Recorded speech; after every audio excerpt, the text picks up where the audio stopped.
Vous allez bien tout le monde? Donc, comme on vous a dit, Hydro-Québec est dans le stationnement. Fait qu'on pense qu'ils sont peut-être en pause jusqu'à 1 heure. On va essayer de faire ça avant 1 heure. Si ça coupe en plein milieu, je vais faire comme la semaine dernière, je vais le réenregistrer rendu chez moi, étant donné qu'on a plusieurs membres qui sont en distance. Fait qu'on va vous l'offrir d'une autre façon. Alors voilà, c'est ça la vraie vie. Et en plus de ça, vous allez peut-être m'entendre râler parce que j'ai la grippe aussi. Donc, y a-t-il quelque chose qui va bien finalement? Il fait beau dehors. Il fait beau dehors. Donc, c'est bien peu de choses, ces petits tracas-là. C'est pas bien grave. Donc, en ce dimanche 13 avril, on est à la séance 51. Donc, tournez dans Jean chapitre 5. On va commencer la lecture à partir du verset 8. Et aujourd'hui, on est toujours dans l'histoire du paralytique qui a été guéri par le Seigneur après 38 ans. Et la grande question aujourd'hui est la suivante. A-t-on le droit de transporter son lit si Dieu vient tout juste de nous guérir le jour du sabbat? C'est littéralement la question qui s'est posée à ce moment-là. A-t-on le droit de transporter son lit si Dieu vient tout juste de nous guérir le jour du sabbat? Évidemment, c'est une question complètement étrange. Parce que, comme on va le voir dans le texte, les Juifs qui sont témoins de la guérison du paralytique sont moins en train de se réjouir de ce que quelque chose d'extraordinaire vient d'arriver. Et ils sont très, très conscients que c'est la main de Dieu. Peut-être qu'ils ne reconnaissent pas Jésus comme le Dieu incarné, comme le Messie. Mais même s'ils ne le reconnaissent pas ainsi, ils n'ont pas le choix de reconnaître qu'un homme paralysé depuis 38 ans vient d'être guéri. Puis peut-être le connaissent-ils, puisque au moment où l'événement arrive, la guérison, ils sont là de toute façon. Donc, la piscine de Bethesda, ce n'est pas un lieu obscur. C'est connu. Peut-être connaissent-ils les paralytiques qui sont là, puis peut-être qu'ils leur amènent des aumônes aussi. Ça, on n'est pas en train de dire qu'ils ne s'en occupent pas du tout. Donc, savait-il que l'homme était réellement malade? Donc, c'est pas arrangé. Mais c'est stupéfiant de savoir qu'il voit cet homme se lever, partir avec son lit, puis que la seule chose qu'il trouve à lui dire, c'était pas supposé de te promener avec un lit le jour du sabbat. C'est quand même stupéfiant comme situation, non? Alors lisons, « Lève-toi, lui dit Jésus, après la discussion, « Lève-toi, lui dit Jésus, prends ton lit et marche. » Aussitôt cet homme fut guéri, il prit son lit et marcha. C'était le jour du sabbat. Verset 10, les Juifs lui dirent à celui qui avait été guéri, « C'est le sabbat. Il ne t'est pas permis d'emporter ton lit. » Il leur répondit, « Celui qui m'a guéri m'a dit, « Prends ton lit et marche. » Et là, c'est une bizarre de discussion. Normalement, tu devrais remarquer autre chose que c'est le jour du sabbat. Normalement, tu pourrais te réjouir pour la guérison de l'homme. Le lit devrait être secondaire, ça devrait être tertiaire, mais pas pour eux. Donc, c'est ça qu'on va essayer de réfléchir aujourd'hui. Donc, ils lui demandirent, « Quel est l'homme qui t'a dit, prends ton lit et marche? » Mais celui qui avait été guéri ne savait pas qui c'était, car Jésus avait disparu de la foule qui était en ce lieu. Depuis, Jésus le trouva dans le temple et lui dit, « Vois, tu as été guéri, ne pêche plus de peur qu'il ne t'arrive quelque chose de pire. » Cet homme s'en alla et annonça aux Juifs que c'était Jésus qui l'avait guéri. C'est pourquoi les Juifs poursuivaient Jésus parce qu'il faisait des choses le jour du sabbat. Donc, la réaction des Juifs à la suite de la guérison de ce paralytique, le jour du sabbat, est symptomatique du légalisme qui sévit dans tout milieu religieux qui, je dirais ça de même, aveuglé par les enjeux de la stricte observance, ne savent plus se réjouir même quand la main de Dieu est manifestement présente. Le problème ici est que pour les Juifs, pour qui marcher avec Dieu relève de la stricte observance à la loi, bien, ce que ça fait, c'est que ça implique de toujours faire les choses de la bonne manière. Et vous remarquerez qu'une personne qui est moindrement légaliste dans son concept, ces gens-là vont nécessairement marcher dans, comme je dis, la stricte observance, mais c'est aussi la privation, la retenue sur plein de choses. Et c'est ça qui fait la colère de ces gens-là. Il faut simplement penser que si toi, tu marches avec Dieu, puis tu as décidé de suivre le chemin de la stricte observance avec toutes tes privations, puis tu te rends la vie chrétienne très difficile. En d'autres mots, si toi, tu penses que tu payes le prix, c'est quoi ta réaction lorsque Dieu fait grâce à quelqu'un qui lui observe rien? C'est ça le dilemme en partie. On s'imagine que ce paralytique-là n'allait pas à la synagogue le jour du sabbat. Il aurait pu être là, mais il n'est pas là d'ailleurs, c'est le jour du sabbat. Donc lui, on imagine que sa maladie et ses problèmes occupent ses pensées et son temps. Fait que le Seigneur, ce n'est pas trop une priorité dans sa vie. Les commandements de Dieu, ce n'est pas une priorité dans sa vie. Lui, il avait une seule priorité. C'est que si jamais je vois l'eau bouger un petit peu, il faut que je me pitche dans la piscine. C'est ça le focus de sa vie à lui. Maintenant, de tous les gens qui sont là, c'est lui que le Seigneur guérit.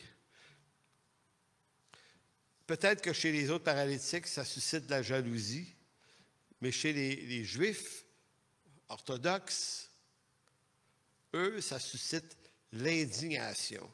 Parce que lorsqu'on est dans un schéma légaliste, on pense qu'on mérite quelque chose. À tout le moins, si on n'est pas sûr de mériter quelque chose, on est au moins sûr que ceux qui ne font pas d'efforts devraient goûter à rien.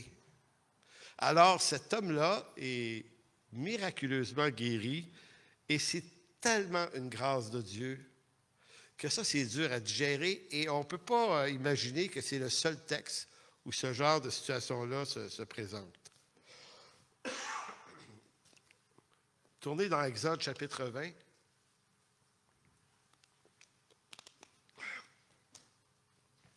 Relire un texte sur l'Exode, sur la règle concernant le jour du sabbat. Et il faut comprendre que ce que les Juifs ont fait du sabbat dans le judaïsme, mais ce que le sabbat était vraiment au départ, au moment où ça a été donné, c'est deux choses. Les Juifs avaient développé l'art d'amplifier la loi, de lui ajouter des clauses.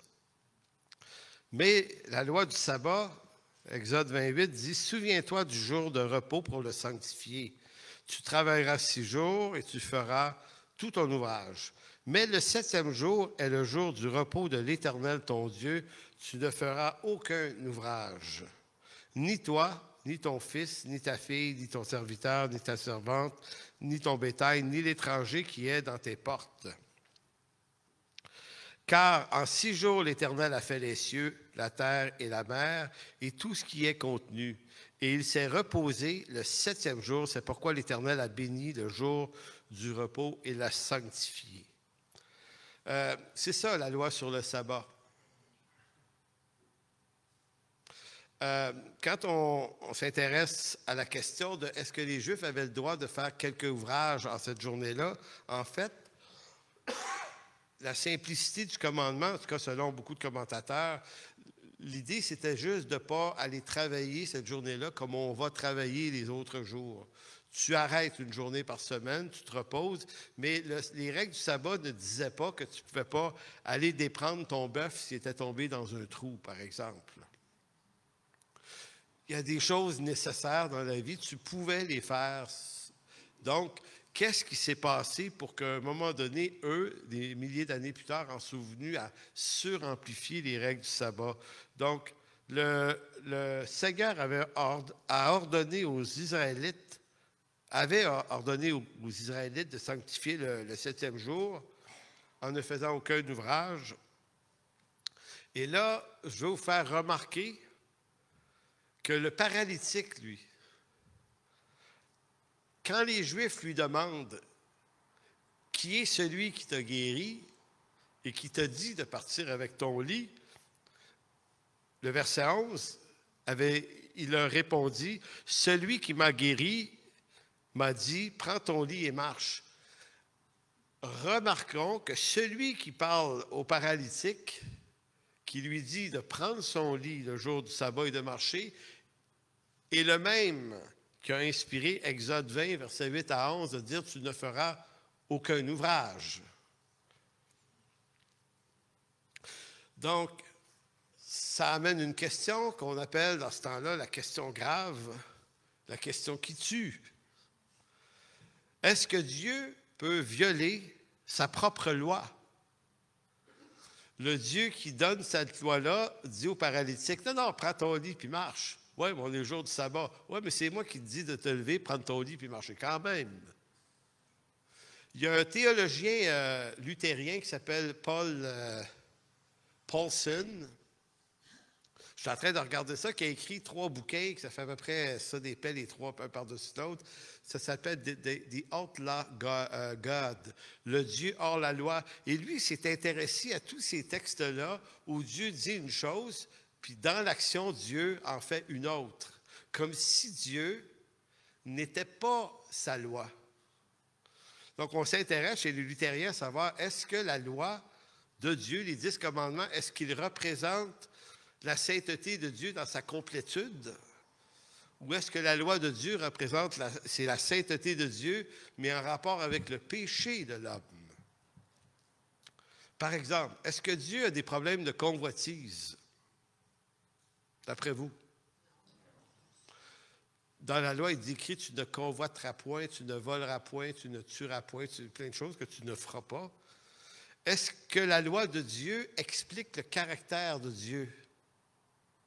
Ou n'explique-t-elle pas plutôt la condition pécheresse? Donc la loi vient éclairer le caractère de l'homme. Maintenant, le caractère éternel de Dieu, c'est pour ça que des fois on va dire la loi représente qui est Dieu. En fait, la loi représente qui Dieu n'est pas, ce que Dieu n'est pas. Il n'est pas les péchés que les 10 commandements dénoncent. Dieu ne lutte contre aucun de ses péchés. Donc, des heures de plaisir avec M. Paulson pour rentrer dans ce truc-là. Là. Mais c'est intéressant parce qu'ici, c'est un exemple. Donc, c'est pour ça que le Seigneur avait ordonné aux Israélites de ne pas faire d'ouvrage. Mais lui, lorsqu'il s'incarne, il dit à cet homme, tu peux te lever, prendre ton lit et marcher. Donc, comment expliquer cette curieuse affaire? Donc, premièrement, il faut retourner à l'idée que le sabbat était beaucoup plus simple dans la manière avec laquelle Dieu le donne aux Israélites que de la manière avec laquelle les Israélites, le judaïsme en a fait. C'est pour ça que des fois, ça peut être problématique quand chez les chrétiens évangéliques, on se dit qu'on devrait se ramener un peu plus dans le judaïsme, comme s'il y avait là des choses à ne pas manquer, alors que le judaïsme a condamné le christianisme. Et le christianisme n'est pas du judaïsme, mais d'aucune façon. Le christianisme s'attache aux valeurs, aux doctrines, aux promesses de l'Ancien Testament, pas à ce que le judaïsme en a fait. Parce que leur interprétation a crucifié le Seigneur littéralement. Ils ne sont pas plus coupables que nous autres. Ce n'est pas ce que j'essaie de dire, mais le judaïsme n'est pas quelque chose qu'on devrait valoriser comme si on manquait quelque chose, de ne pas faire les fêtes à la façon qu'ils le font. Nous, on s'intéresse, c'est des fêtes à honorer, c'est celle de l'Ancien Testament. Donc, dans la théologie biblique de l'Ancien Testament, selon les règles du sabbat, il n'était pas interdit de rendre service le jour du sabbat. Donc, Jésus, de toute façon, n'a pas violé le sabbat en faisant ce qu'il faisait. Donald Carson, le théologien que vous connaissez, rapporte un détail très intéressant. Vous connaissez, la Torah, l'Ancien Testament des Pentateuque, les 5 premiers livres et tout ça. Les Juifs, à travers les siècles, ont écrit des commentaires de la Torah. Donc, du temps de Jésus, on s'intéressait à la Torah, mais souvent, on s'intéressait plus aux commentaires. Donc, il y avait les récits talmudiques, mais également la Mishnah. Et dans la Mishnah, les rabbins en étaient venus à interdire 39 choses le jour du sabbat. Donc, ils ont ajouté à l'Écriture. Donc, une bonne partie de ce qu'ils font, qui n'est pas un interdit biblique, mais qui est un interdit par rapport à leur tradition. Donc, Jésus ne va jamais obéir aux traditions des Juifs parce qu'eux autres croient qu'elles ont de la valeur. Dans les faits, ni Jésus ni cet homme n'ont transgressé la loi du sabbat. C'est ça la réalité. Donc, il n'y a pas de problème. Deuxième point. Pardon encore. Merci de m'accompagner. Tout dans l'Ancien Testament pointe vers Jésus-Christ. Ça, c'est un élément fondamental en théologie. Si on n'a pas compris ça, on manque le meilleur. Donc, tout ce qui est dans l'Ancien Testament, tout ce qui est littéralement présent dans l'Ancien Testament, est à la fois littéralement présent, mais tout à la fois un symbole qui pointe vers Jésus-Christ. Le temple de Jérusalem pointe vers Jésus. Il est, lui, le temple. C'est pourquoi il va dire « Détruisez ce temple » dans Jean 2, « et en 3 jours, je le rebâtirai ». Il parlait du temple de son corps. Aaron, le sacrificateur, est une image de Jésus-Christ. Jésus-Christ est le grand sacrificateur. Moïse est une image de Jésus. Jésus est le vrai grand prophète. Le sabbat, même chose. Le sabbat pointe vers Jésus. C'est dans la personne de Jésus que se trouve le repos. Donc, à trois reprises dans le Nouveau Testament, et les 3 fois arrivent dans Matthieu. Tournez dans Matthieu 12.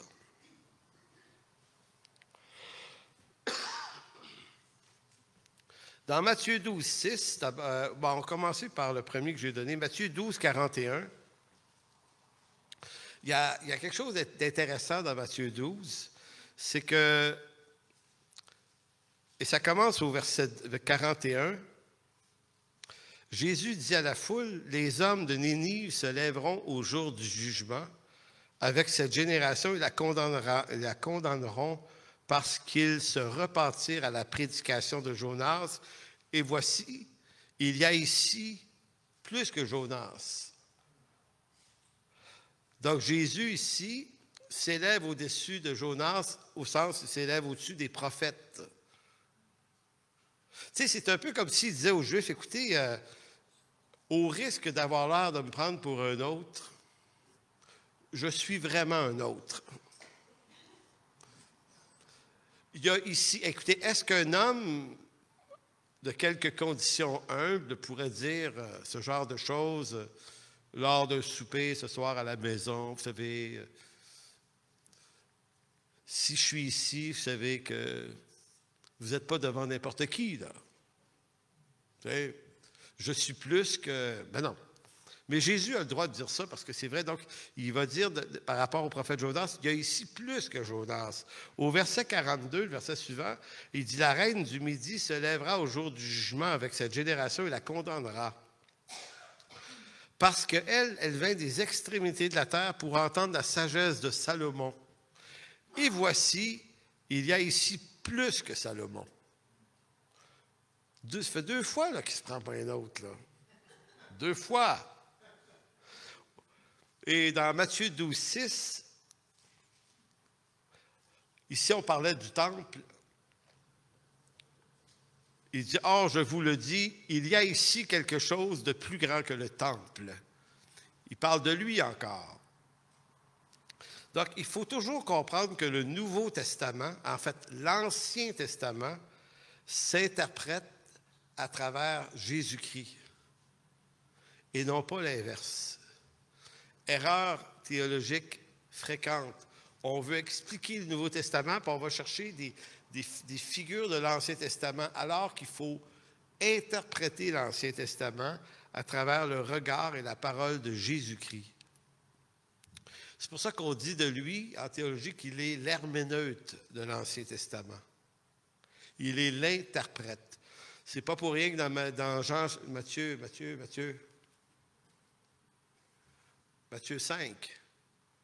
Oui, c'est Matthieu 5 qui va dire, « Il vous a été dit que, mais moi je vous dis que. » Donc, il faut partir que si Jésus a envie de faire quelque chose le jour du sabbat, même si ça contrevenait au sabbat lui-même, c'est qu'en tant que Fils de Dieu, Dieu incarné, créateur du monde, Jésus n'est pas la propriété des institutions, il est le propriétaire de toutes les choses.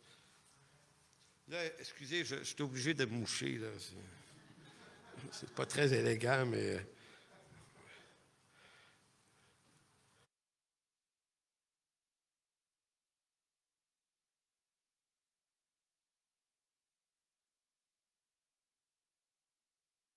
réglé, c'était pas bien long, là.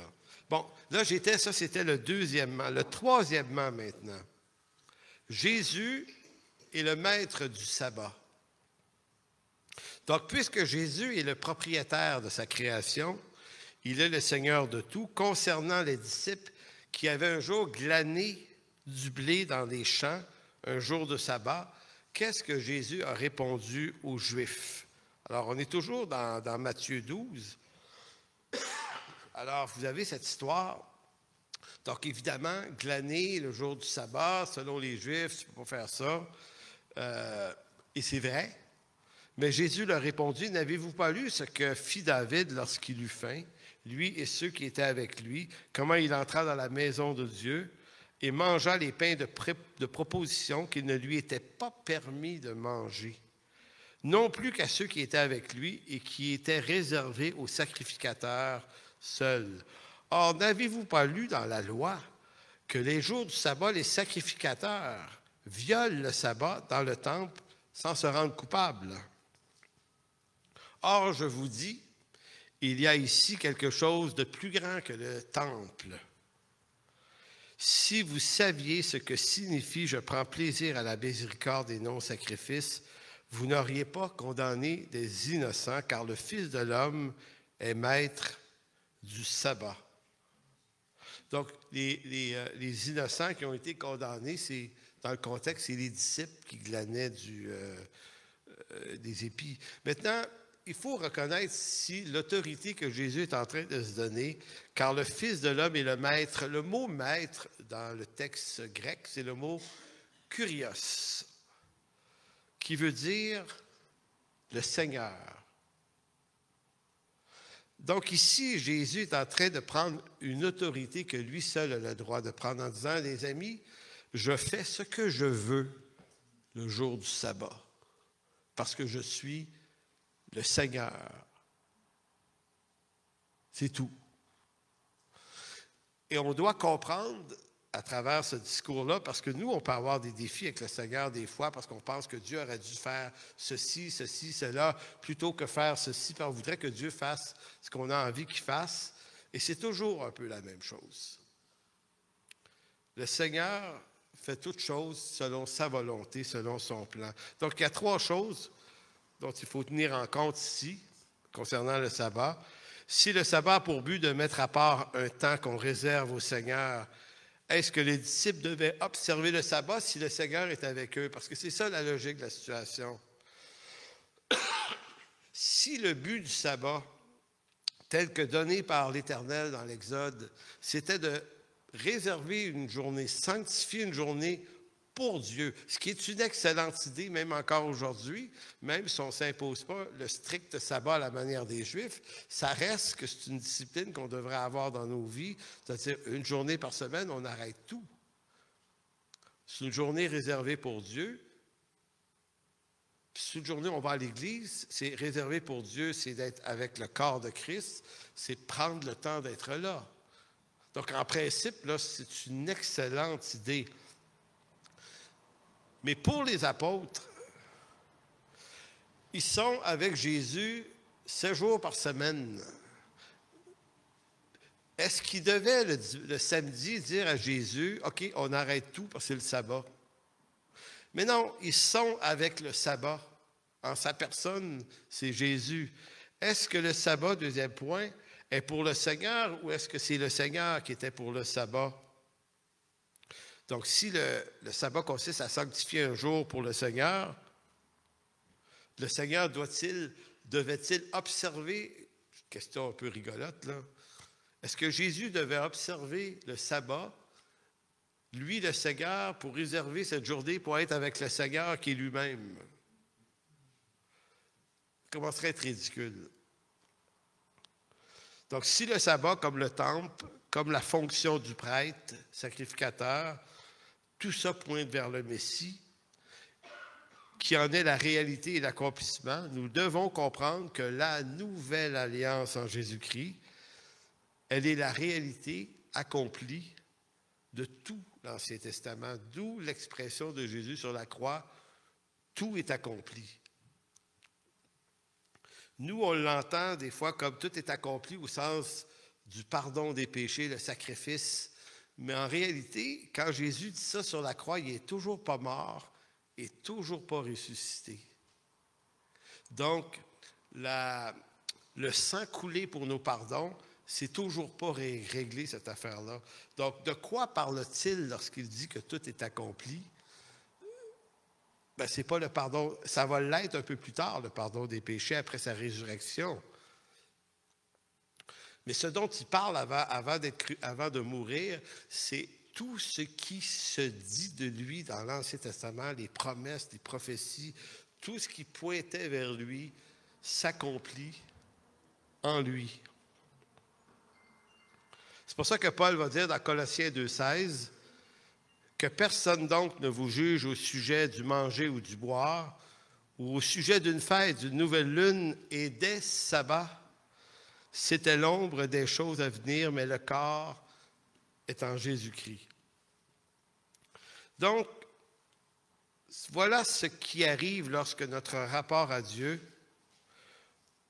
se met à reposer davantage sur la justesse de la conduite selon des codes, selon des lois de stricte observance. Même lorsqu'un miracle heureux se produit, on ne trouve plus l'émotion pour s'en réjouir si le miracle en question est une grâce qui n'entre pas dans notre catégorie de stricte observance. C'est là qu'on devient fou. Un certain christianisme, légalisme conduit à cette même attitude, à toujours mesurer la justice des choses, alors que l'alliance de la grâce conduit à se réjouir de ce que Dieu vient de bénir les hommes. Puis quand je réfléchissais à ça cette semaine, ça ne pouvait pas faire autrement que m'amener à me remettre en question moi-même parce que je suis en train de nous dire qu'on a un problème quand on n'est pas capable de se réjouir de la bénédiction que Dieu amène à quelqu'un d'autre. Puis ça nous arrive, là, pour de vrai, là. Tu sais, si on entend parler qu'une église, une autre église est bénie par Dieu, là, d'une façon spéciale, tu sais, pourquoi eux autres, Dieu est béni, là? Tu sais, des fois, on a envie de dire, ça devait être charnel, là, ça doit être ça, là. Tu sais, on fait des trucs, puis ça marche, on charnel, c'est pour ça qu'on est tellement idiots et capables de dire n'importe quoi, des fois, plutôt que de simplement se réjouir de ce que Dieu bénit une autre église ou des personnes, et là, c'est encore pire, s'ils ne le méritent pas. C'est tough. Il me semble, Seigneur, nous autres, on marche vraiment avec toi, là. Nous autres, là, y a-tu quelqu'un comme nous autres, là? Et c'est ça que Dieu fait. Et vous avez des paraboles dans le Nouveau Testament qui illustrent cette affaire-là. Tu sais, les gens qui reçoivent le salaire de la 11e heure, là, tu sais, qui reçoivent le même salaire que ceux qui ont passé la journée. Puis ils ne sont pas contents, ils veulent déclencher une grève, quasiment. Eux autres, ils vont bâtir un syndicat là-dessus, là. Et la réponse du maître, elle est stupéfiante. Il leur répond, il dit, « Hey, est-ce que vous avez reçu ce qui vous avait été promis? » « Ouais, ouais. » C'est quoi le problème? Ouais, mais eux autres, ils ont moins travaillé. Ah, est-ce que vous voyez d'un mauvais œil que je sois bon, généreux, gracieux? Et là, tu ne peux pas dire que tu vois ça d'un mauvais œil. Fait que tu es obligé de t'en aller chez vous avec ta colère et ta frustration quand même. Fait que moi, je me disais en pensant à ça, est-ce que je suis de même, moi? La réponse était, je pense que oui, des fois. Et c'est malheureux quand même. Qu'on accroche sur des affaires, puis qu'à un moment donné, on n'a pas la maturité de se dire, bien, gloire à Dieu pour de vrai. Dieu a béni des gens, puis c'est vraiment béni pour eux autres, puis on va célébrer ça avec eux. C'est tout. Dernière histoire, tournez dans Luc 18. Ce sera pas long. Luc 18. Le fils prodigue, je ne la lis pas au complet parce que c'est quand même une longue histoire, mais je la lis à partir du verset 22. Quand le fils prodigue revient à la maison sur la base d'une semi-repentance un peu mal organisée, tu sais, le gars, il se dit, « Oh, comment je vais faire ça? Il faut que je retourne chez nous, je n'ai plus rien à manger. Fait que je vais aller voir mon père, tu sais, mon père, tu sais. Mon père, il suffit juste que tu pleures un peu, puis là, tu sais, il est comme... c'est un parent, tu sais, il est faible, il va tomber dans mon piège. » Bon, je ne dis pas que c'est ça que le jeune homme a fait, mais il dit, « J'irai vers mon père, je lui dirai ceci, je lui dirai cela. » Puis tu sais, c'est comme... on va essayer ça. Traite-moi comme un de tes mercenaires, fouette-moi, tu sais. C'est comme si... Bon, est-ce que c'est une repentance complètement honnête? Je ne le sais pas, mais ça ne sonne pas tout à fait honnête.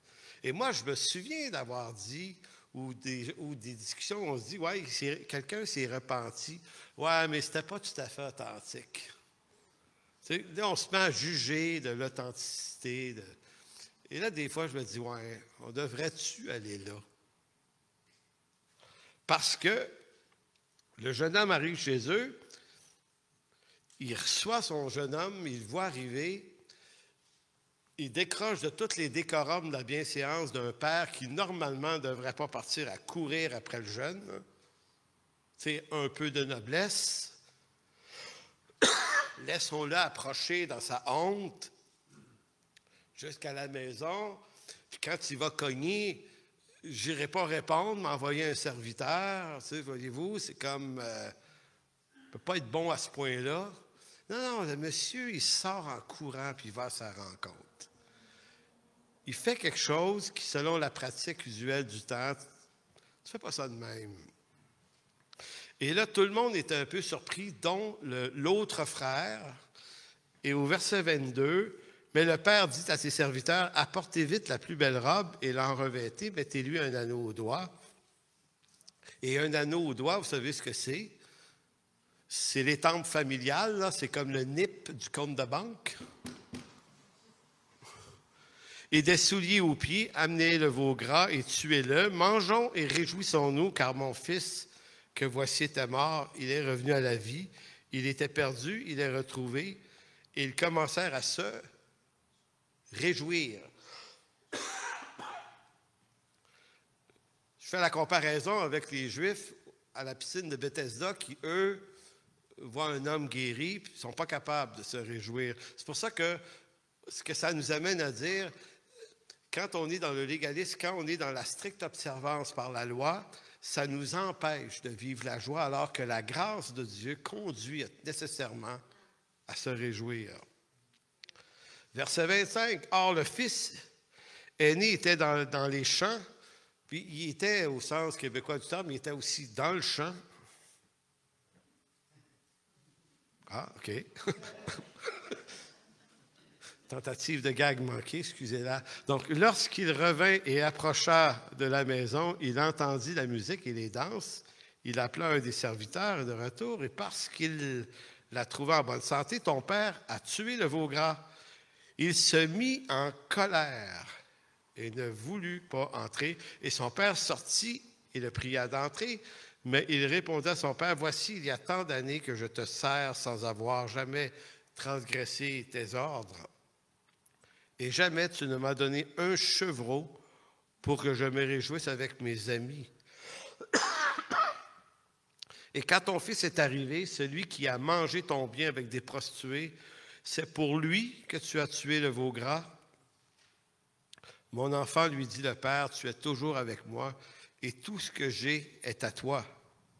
Mais il fallait bien s'égayer et se réjouir parce que ton frère qui voici était mort et qu'il est revenu à la vie parce qu'il était perdu et qu'il est retrouvé. » C'est ça l'objectif de la parabole du fils prodigue. Nous, on focus sur le fils prodigue, mais en réalité, cette parabole-là met en lumière l'attitude du fils aîné. Puis écoutez, si on est honnête, on est tous capables de s'associer au fils aîné puis de dire « Ouais, c'est comme ça peut-être que je réagirais si j'aurais l'impression que quelqu'un reçoit plus que moi un mérite qu'il ne mérite pas, que je mérite mieux que lui. Mais pourquoi lui? » Et tout ça, ça met en lumière nos propres cœurs. En conclusion de quoi? Intéressant. On va terminer avant 1 heure. Je dirais ceci pendant que vous tournez dans Philippiens 4.4. Il est incapable de se réjouir, celui qui s'appuie sur la loi, alors que celui qui prend appui sur la grâce de Dieu, comme l'apôtre Paul, arrive à se réjouir même lorsqu'il est injustement emprisonné. Avant de lire Philippiens 4.4, rappelons-nous qu'en Acte 16, Paul était à Philippe, justement, avait été mis en arrestation, s'était retrouvé en prison, et pendant la nuit, avait chanté des cantiques au Seigneur, de telle sorte que la prison avait tremblé. Alors, je veux juste qu'on voit la distance qui sépare deux attitudes. On est devant une grâce que Dieu fait à quelqu'un, comme le paralytique guéri. On n'est pas capable de se réjouir alors qu'on est dans un complet confort, alors que l'œuvre de la grâce de Dieu dans la vie de Paul a fait de lui un homme qui pouvait se réjouir même battu de verge et en prison. C'est ça la distance entre les deux alliances. Réjouissez-vous toujours dans le Seigneur, je le répète. Réjouissez-vous, que votre douceur soit connue de tous les hommes. Le Seigneur est proche. Ne vous inquiétez de rien, mais en toute chose, faites connaître vos besoins à Dieu par des prières et des supplications, avec des actions de grâce, et la paix qui surpasse toute intelligence gardera vos cœurs et vos pensées en Jésus-Christ. Lorsque Paul écrit « Réjouissez-vous toujours dans le Seigneur », je le répète, « Réjouissez-vous », ces phrases-là, il les écrit dans un cachot aussi. Paul était en prison lorsqu'il a écrit la lettre aux Philippiens. Ce qui donne au contenu de sa lettre une portée et une profondeur beaucoup plus grande. Parce que ici, Paul n'est pas dans la théorie des choses. Il est vraiment dans une mise en pratique, une épreuve terrible, mais il ne s'est pas fait voler sa joie. C'est ce qu'on se souhaite, que Dieu nous fasse la grâce d'avoir ce type de maturité-là, parce que ça gagne des âmes. Amen. Alors, merci, Père, de bénir abondamment aujourd'hui. D'abord, merci que l'électricité est restée jusqu'à la fin. C'est déjà beaucoup. Et merci, Seigneur, pour cette parole qu'on entend, qu'on se donne aujourd'hui. Que la joie du Seigneur est notre force. Et merci, Père, de mettre ça en lumière dans mon cœur, dans nos cœurs, afin qu'on puisse apprendre à discerner ces mauvais fruits qui sont destructeurs inutilement. Afin, Seigneur, qu'on puisse apprendre à se réjouir pour de vrai lorsque tu es à l'œuvre et que tu fais des grandes choses ici et là, ailleurs, et pas nécessairement chez nous. Merci, mon Dieu. Amen. J'inviterai Michel.